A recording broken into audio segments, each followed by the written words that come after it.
Hello, everyone, and welcome to today's webinar. We continue to try to educate many of the LOs out there and originators. We get a lot of feedback that folks are constantly looking for more education in this non-QM space. So again, today we're here to cover close more deals with Smart Asset Qualifier. Smart path for our high net worth borrowers. Again, this is going to be different than asset depletion. This is, we believe, a highly underutilized product and want to go deeper. Again, my name's Don Chiesa. I'm a division manager here with Newrez. Thank you for taking the time to join us.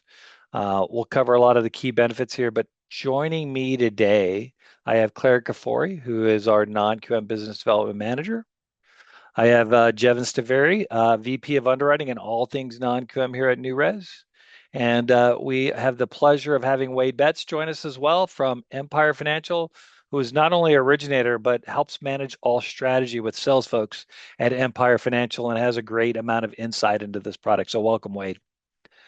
I know collectively these people will help us close more deals. And so want to focus today a little bit on the products. And before we jump into that, do want to point out, look at the bottom of your webinar. If you don't have Q&A as a button down there, click on the three dots for more and open up Q&A. We do have all of our panelists that are here to help answer any of the questions that you may have that come up throughout our webinar. Alrighty, so flipping over, close more deals with Smart Edge Asset Qualifier. Let's start with why Asset Qualifier is generating so much interest in the market right now. We're going to talk about the key benefits of Asset Qualifier. We're going to show you how to use it.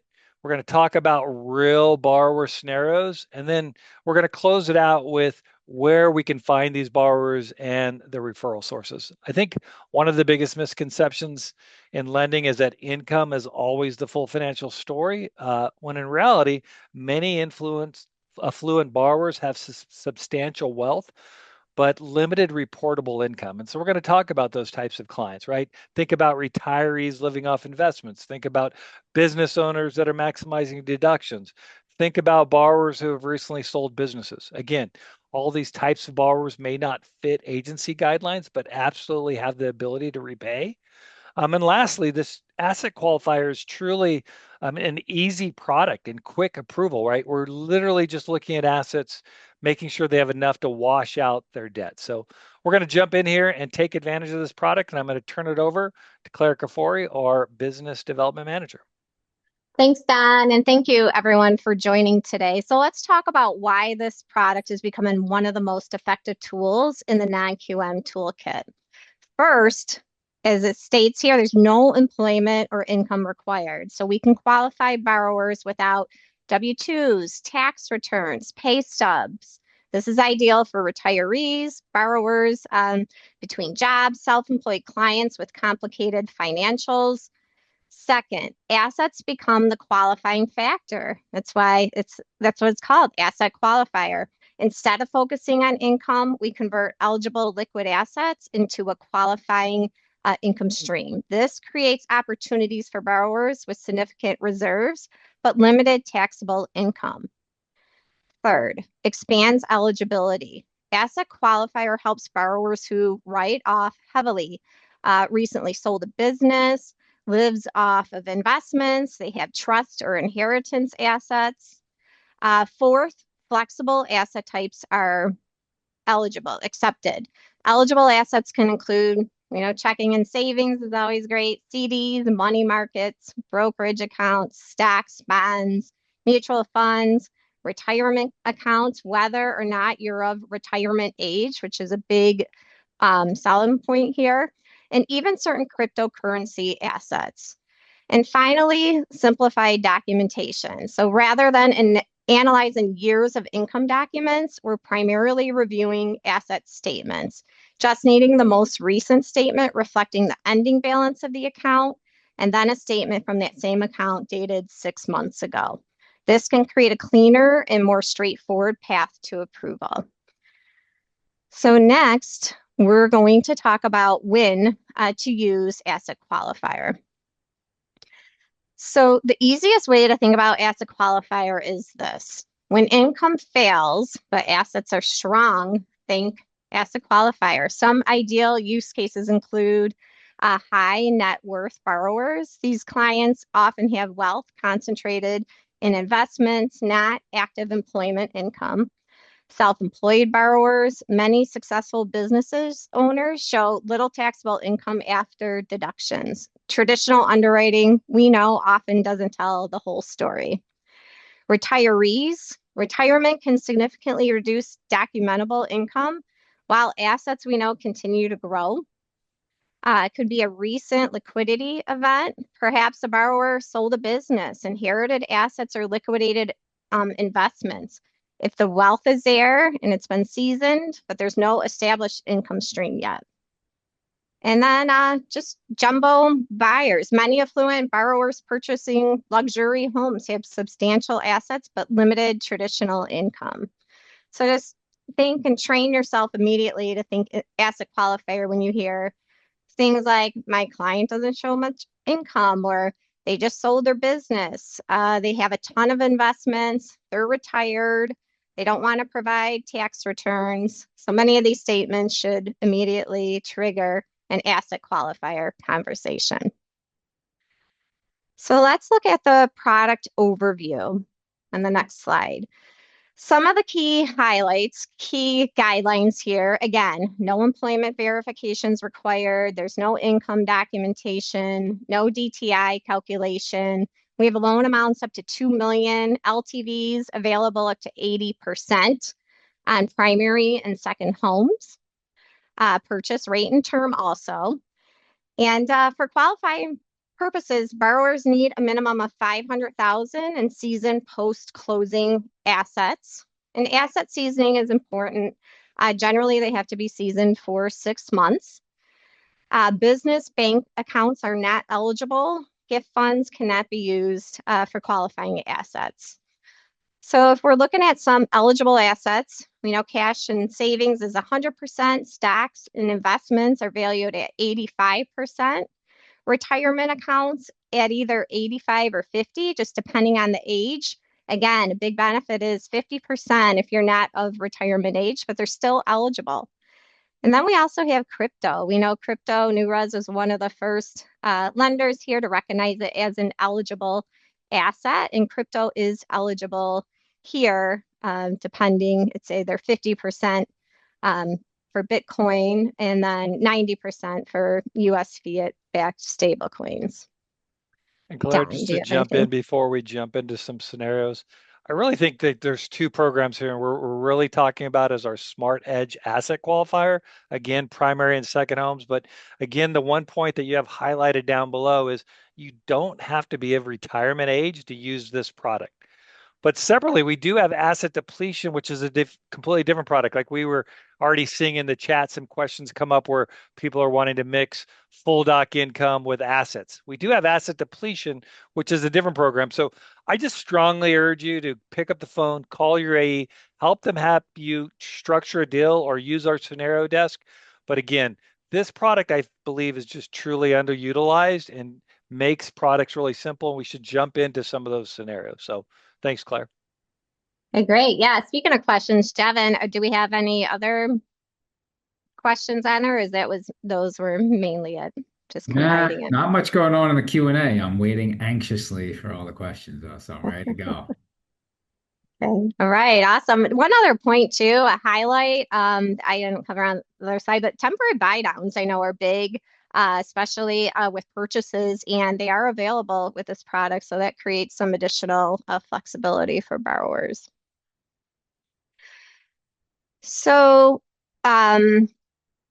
before we get into some scenarios, let's just look at a quick overview on how to calculate. Sometimes calculations can intimidate us, but don't worry. We actually have our underwriting team that handles all the heavy lifting with calculating, but we wanted to show you the process at a high level. So step one, we are going to determine the total eligible assets and apply any required haircuts. So that's going to give us our net assets. We're going to minus any cash to close. So this would include on a refi, just your cash to close, purchase, your down payment, closing costs. So subtract your cash to close. And the borrower must maintain at least 500,000 in net post-closing assets. So that's step one. If we have that, we're good to move on to step two, which from there, we are going to subtract 60 months worth of debt obligations. And so from there, the residual assets must remain positive. So as long as we're greater than zero, we're going to move on to step three, which is taking those residual assets, divide it by 60 months to make sure that we meet the residual income required per family size. For example, if you're a family of three, that last number in step three just has to be greater or equal to $3,000. So again, the good news, you don't need to calculate this manually. Simply send us a statement and our team will calculate the income for you. So now we're going to get into our scenarios, and I'm going to have Wade here jump in. But the one thing I love about today's webinar, these just aren't hypothetical examples. These are real borrowers, real loans. And so Wade's going to walk us through this retired borrower scenario that closed with his company and what made Asset Qualifier the right fit. Yeah, absolutely. And like just to address the audience here, you should absolutely be leaning on your account rep to help guide you on this. You don't have to pretend like you know all of these things, but whenever I have any kind of question like that, my AE, shout out to you, Ari, is fantastic, and their team really does help us calculate the income so we can go do other things and focus on other things. So this was an example. Whenever we get a loan that comes in, we'd like to obviously start with like a Freddie Fannie type option, but if that doesn't fit, and this is an example where it doesn't fit, this is absolutely the very best next thing. Better than bank statement loans, better than no income loans. Like it is, this is great. I've done this several times personally, and this is an example too where this 62-year-old individual was a retired executive, so they were really asset rich, but they weren't employed. They had a wonderful credit score and they were looking to refinance their $3 million home. So they didn't have the W-2s or anything like that. They didn't want to jump through the tax return hoops. They just wanted to use their assets to help them qualify. So the little calculation on the right here, you can kind of see the IRA was their big asset. We took a 15% haircut on that, so you can use 85% of that. And then the stocks, we can use 100%. And here's the key: you didn't have to liquidate any of that. They just had to have it. So they weren't taking tax hits or taxable income. So financial advisors love that as well. And then essentially, because it was a refinance, the cash to close was pretty negligible. And so they more than covered the residual income requirement. Like it was a slam dunk Yeah. loan, and it was just exactly what they needed. And they were very, very grateful. And I want to reiterate, the rates on this pretty damn good. Okay, so you're really getting some really attractive non-QM pricing is what I would say. No, that's awesome. That's right. And again, those three check marks within the scenario there, the calculation to the right just means that this one actually far exceeded those three steps of requirement of the 500,000, just a positive net residual assets, and it met way exceeded the residual income actually was 2,500 on this one. So we're good. We're in the clear. We're ready Yeah, for this one. like the perfect client. If they don't have the ability to repay, I don't know who does, but this program makes it possible. And then Mm. our just missed asset program falls under our Edge product. And as you were saying, Wade, there's a lot of misnomers out there that there's an additional price hit for using this product. It's not. It's the same as our Edge product, and it makes it very competitive with jumbo programs. I'm with you, Wade. 100%. It is shockingly competitive. So if you're seeing this and you're not sure if it fits, reach out to your account rep, have the conversation, and he'll guide you, or they'll guide you, excuse me, to see what might be the best option. Okay. Yeah, awesome. All right, so we're on to another scenario, Wade, and this is from your company. A borrower profile many probably of our attendees probably encounter every week. A successful self-employed borrower whose tax returns don't tell the whole story. Yeah, this was a situation where the individual 35-year-old business owner, again, great credit, looking to purchase just under $1 million residence. Cash flow didn't quite pan out for a bank statement loan. So remember what I said is like I want to start Freddie Fannie, and then this really should be the second look. Bank statement would be number three, but that's not always where loan officers' minds go. A lot of times they go straight from Freddie Fannie straight to bank statement, and there's this better middle ground that you should at least investigate. So that was the situation here, and it didn't work bank statement, but it did work asset qualifier. Now, it wasn't quite as big of a slam dunk as that other slide because this individual had retirement accounts, $2 million in retirement accounts. Because they're not retirement age, the haircut is actually 50%.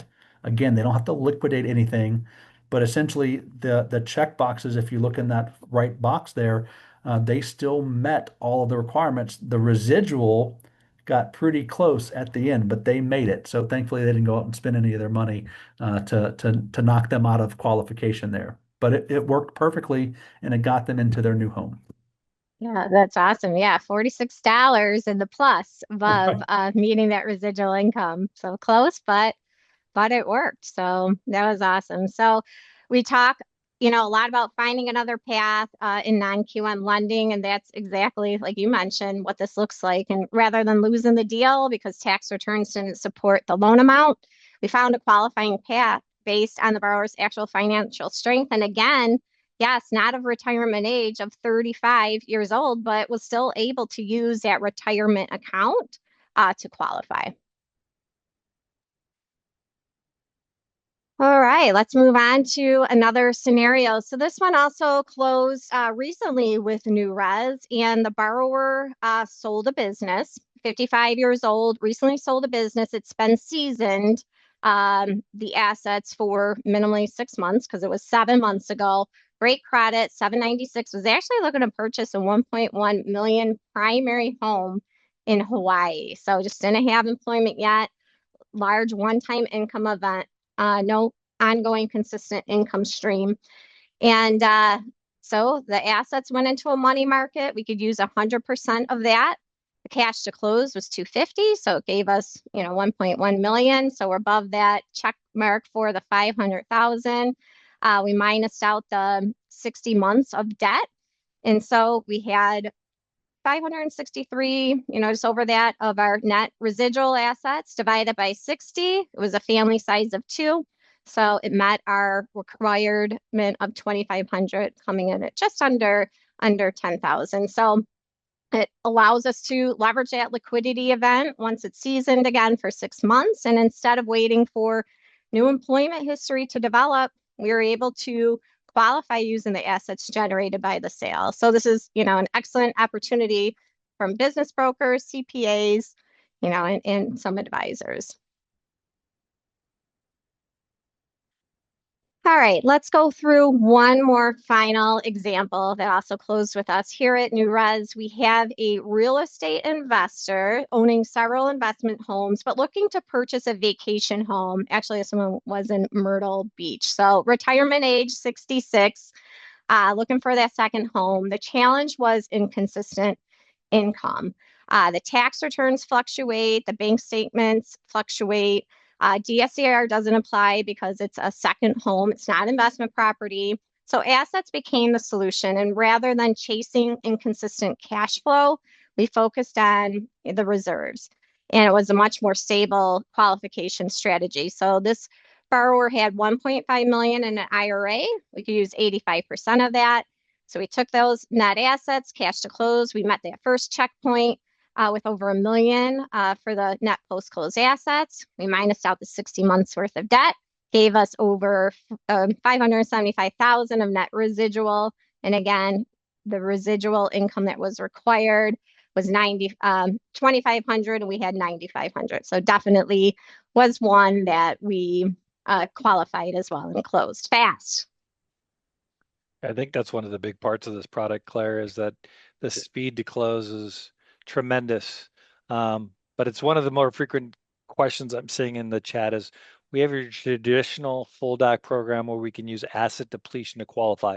This product is completely different. It's just looking at assets, doesn't require a job.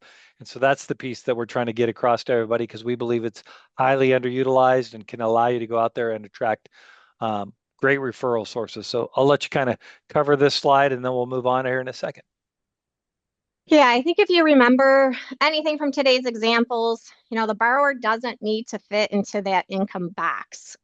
There's no DTI, no employment. If they had meaningful assets, there, may be a path forward. Retirees, business owners, investors, recently liquid clients, they all represent significant opportunities for asset qualifier. And then a big benefit is having our team at Newrez do these calculations for you. Like I mentioned, if you like to see the calculations yourself, what's on the screen here is we do have a calculator available on our site within all regs, and you can play around with it. But again, you can hand off this calculation over to your team, get your account executive involved. I think Wade, that's what you do. You're like, Yeah, hey, I have this. You take it.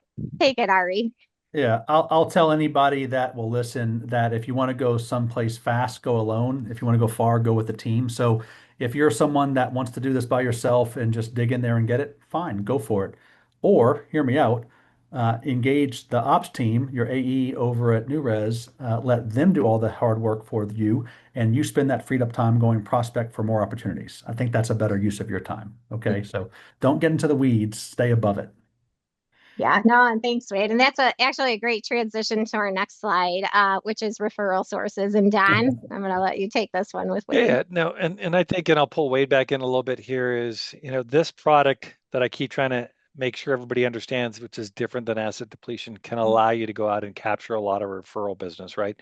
It's truly about asset preservation. It's truly not about having a job. And so when you start trying to tap into different referral sources, those are two big points that allow you to do that. So, you originate, Wade, you consult with all of the salespeople on your team as well. Like, what are some of the best referral sources you're leveraging with you and your team?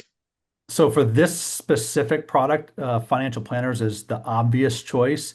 The reason I think that we should lead with that is because unlike every other loan program out there where you basically have to liquidate the asset or take draws on the asset, which then creates taxable events, you don't have to do that. Of course, you have to bring the cash to close, but all your other assets stay in the accounts, and some of those accounts are tax protected. Like it just makes sense for a lot of high net worth individuals to preserve their capital. So financial planners, 100%. I think CPAs are also a great source because they'll have a lot of insight into the tax structure, obviously, of how their clients are structuring their income taxes and possibly shielding some income that might make a more traditional loan more challenging, is putting it lightly.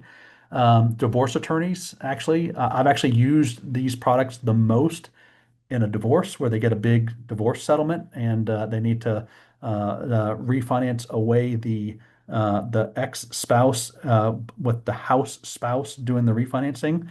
And then estate planning attorneys as well are really good resources. So there's a bunch of good professionals, luxury real estate agents, that deal with higher end properties. You know, I'm not saying the people that do like $10 million homes because the loan limit's 2 million on this, but you get what I'm saying. Like $2 million loan amount gets a lot of house in most of the country. Okay, so it those are some just of the key professionals and their strategies to identify, target, and network with each of those types of professionals that you should build into your prospecting plan. I couldn't agree more, Wade, because right, asset preservation is such a big part of financial planners, and this just fits right into that. So that's what some of these products serve as well.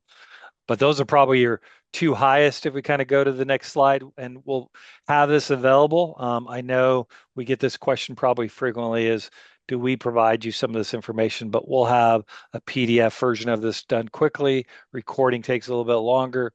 But want to make sure that you guys have these high value referral sources available to you at your fingertips.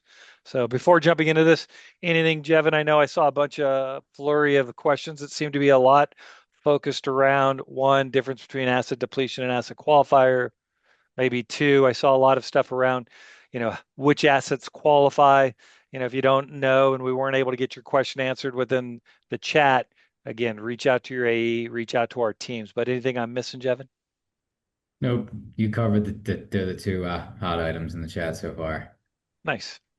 Well, again, kind of Harkening back, you heard Wade talk about financial advisors and wealth managers. Again, this is a top target, right? They live off investments or they've recently liquidated an asset as long as we have the right seasoning, are retired or semi-retired or not retired. Like I love to throw the one out there that you had as your second example, Wade, is you don't have to be retired for this product, right? It's a 50% haircut, but a lot of people, that's their biggest asset they're sitting on besides real estate is their retirement plan. And nobody wants to liquidate and take the haircut and the tax penalties on that.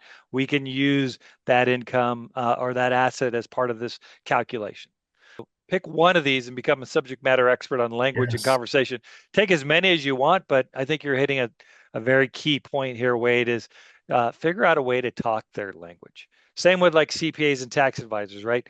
Their job is to totally write down the income as much as they can to save your tax liability. That doesn't play well in the mortgage space, and that's what is great around products like this. So it's just a nice lead in when you're chatting with those types of folks. Obviously, I think the real estate agent is a no-brainer, right? But if I was going to give you any advice on real estate agents, with your non-QM products in general, especially like Wade said, $2 million gets you a lot of homes and a lot of markets. Look for your higher end real estate agents because you're going to be able to pick up and give them access to products that they're looking for to help them place their homes.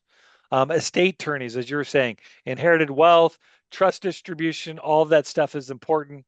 Mhm. I know we have even some other lead sources on the next slide. Uh, Want to make sure that we're covering those as well. But business brokers and M&A advisors is another one if you turn the page where clients have recently sold a business, large lump sums. Where you want to start trying to get involved with there is find and start networking. Whatever of these 8 different topics we choose, find a way to network within those communities, as Wade shared with you. The CFP website is perfect, but figure out a way once you start talking to some of these people on where are they networking? How do you get involved? How do you show up? How do you help them so they can help you? So again, private bankers is another place where you'll see either overlays or they need alternative paths because it doesn't fit their traditional banking types. Lastly, the two, and I think you hit on them pretty well, is divorce attorneys and mediators. That just Yeah. is always driving in the mortgage business, right? What happens most frequently when you're dealing with divorce is the division of assets, and so one of those is that either one owns a home and is retaining it and needs to refi, or the other one's getting displaced and needs to go acquire a new home. And so, again, great source, great opportunity.